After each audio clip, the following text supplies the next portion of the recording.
আসসালামু আলাইকুম এভরিওয়ান। আজকে আসলে একটি গুরুত্বপূর্ণ বিষয় আপনাদের সাথে শেয়ার করব। কোন দিক থেকে এবং কিভাবে বলবো ঠিক বুঝে উঠতে পারছি না। এই যে আমার হাতে এই জিনিসগুলো দেখতে পাচ্ছেন, এগুলো আমি চিংড়ি মাছের মধ্য থেকে পেয়েছি। এগুলি একটি জেল টাইপের কেমন যেন জিনিস, আসলে আমি বুঝতে পারছি না এগুলো চাপ দিলে কীরকম জানি গলে যাচ্ছে।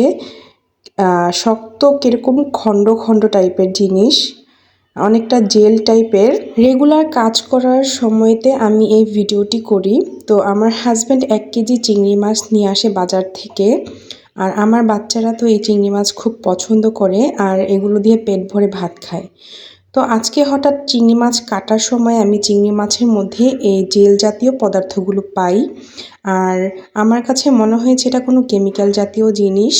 তাই আমি সাথে সাথে ভিডিও করে আপনাদের সরাসরি দেখাচ্ছি এবং আপনাদের সাথে শেয়ার করছি যেন আপনারা বিষয়টি জানতে পারেন। চিংড়ি মাছের ভিতরে এই জিনিসটি এমনভাবে লুকানো যে বিষয়টি আসলে খুঁজে পাওয়া পসিবল না বললেই চলে। পানির মধ্যে থাকলে কাঁচ যেমন দেখা যায় না, এরকমই অনেকটা চিংড়ি মাছ যেহেতু একটু জেলি জেলি টাইপের, ঠিক এই পিঠের এই অংশটির মধ্যে এই জাতীয় পদার্থগুলো আপনারা দেখতে পাবেন। মাথার এবং পিঠের অংশের মাঝখানে খুব খেয়াল করে দেখলে বিষয়টি আসলে ধরা যায়। আর মাথার মধ্যে এই যে দেখতে পাচ্ছেন এখানেও অল্প পরিমাণে আছে। আর সামনে চিংড়ি মাছের মাথায় এটা হচ্ছে ময়লার যে একটা পুঁটলি থাকে সেটা, এটা অনেকে না বুঝতে পারে খেয়ে নেয়, আসলে এটা ফেলে দিতে হয়। তো আমি এই চিংড়ি মাছ কাটতে যেয়ে প্রায় আজকে 1.5 থেকে 2 ঘন্টা সময় নষ্ট করেছি। এই জেলগুলো খুঁজে খুঁজে বের করে একসাথে করেছি। আরও কিছু জেল আপনারা দেখতে পারবেন ভিডিওটি পুরো দেখলে। শেষের দিকে আমি আরও অনেকগুলো জেল বের করেছি।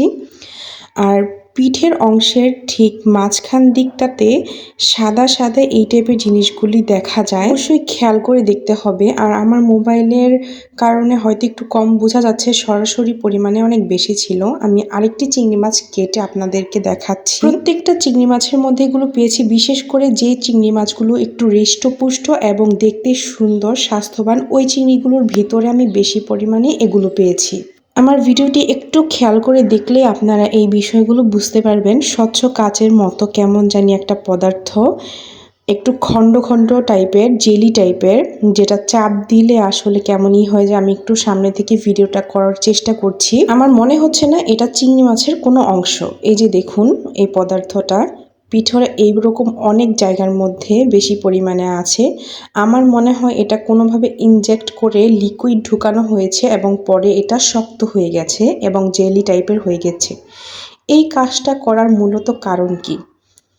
কেন এই চিংড়ি মাছ বিক্রেতারা এই কাজগুলো করে? আর এটা নিশ্চয়ই কোনো কেমিক্যাল হবে, আর হয়তো বা পরিমাণে ওজন বাড়ানোর জন্যই এই কাজটি তারা করে থাকে।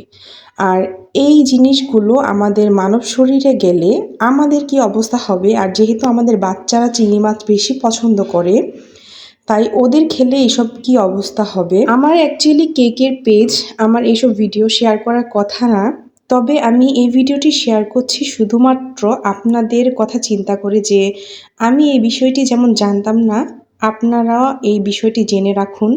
হয়তোবা বাসায় চিংড়ি মাছ নিয়ে আসলে আপনারা এই বিষয়টি খেয়াল করে দেখতে পারবেন যে এরকম জেল টাইপের পদার্থ থাকে। হয়তোবা এগুলো খেলে আমাদের শরীরে অনেক ক্ষতি হয়, আর নিশ্চয়ই কোনো কেমিক্যাল হবে এগুলো, যেগুলো এরকম শক্ত হয়ে যায়। আর ভিডিওটি চাইলে শেয়ার করে যদি অন্যদের দেখার সুযোগ করে দেন, তাহলে সবাই হয়তো এই ভিডিওটি দেখে সচেতন হবে যে এটা কি এমন জিনিস চিংড়ি মাছের ভিতরে দেওয়া, আর এগুলো আমাদের খাওয়া একদমই উচিত নয়। আপনারা ভিডিওটি শেয়ার করে দিলে হয়তো বা কোনো ভোক্তা অধিদপ্তর অথবা কোনো গুরুত্বপূর্ণ ব্যক্তির কাছে এই জিনিসটি পৌঁছাবে, আর আমরা হয়তো জানতে পারবো যে এগুলো আসলে কি। তারা ইনভেস্টিগেশন করে হয়তো আমাদেরকে জানাতে পারবে। আর এগুলো খেলে আমাদের অবশ্যই ক্ষতি হবে। আর আমার কেন জানি মনে হচ্ছে এগুলো চিংড়ি মাছের কোনো অংশই না, এগুলো একটা জেল টাইপের পদার্থ, আর এগুলো ধরলেই বোঝা যায়। আমার ক্যামেরাতে বোঝা কম গিয়েছে। আপনারা যারা চিংড়ি মাছ কিনে আনবেন বাজার থেকে, তারা অবশ্যই একটু খেয়াল করে দেখবেন যে আসলে আমার কথাগুলো সত্যি কিনা। আর এগুলো আমার কাছে একদমই চিংড়ি মাছের অংশ মনে হচ্ছে না। আর আমরা হচ্ছে মধ্যবিত্ত পরিবারের লোক, আর আমাদের রেগুলার চিংড়ি মাছ কিনে খাবো এরকম সামর্থ্য আসলে নেই। তো মাঝে মাঝে আনা হয়, বাচ্চারা পছন্দ করে তাই। কেমিক্যাল কেমিক্যাল জানা সত্ত্বেও এত দামের চিংড়ি মাছগুলো আসলে ফেলে দিতে খুব মায়া লাগছে, তাই আমি ফেলছি না। খুব ভালো করে পরিষ্কার করে এগুলো রান্না করব। আর আমার মতো অনেক মধ্যবিত্ত পরিবার আছে যারা এগুলো আসলে এত টাকা দিয়ে কিনে এনে ফেলে দিতে পারবে না, আর মনে হয় না এইগুলি খাওয়াও আমাদের উচিত হবে। আর যখন দেখলাম এগুলো ধোয়ার সময়তে খালি বের হতেই থাকছে, তখন আমি চিংড়ি মাছটা উল্টা করে ওই দিকটাতেও খুলে দেখলাম ওইখানটাতেও অনেক পরিমাণে জেল ভরা। আসলে মনে হয় ইনজেক্ট করে চিংড়ি মাছের খোলসের চারোদিকে এটা হয়তো ছড়িয়ে দেওয়া হয়েছে। আর চিংড়ি মাছের উল্টো দিকেও পরিমাণে বেশি এগুলো পেলাম।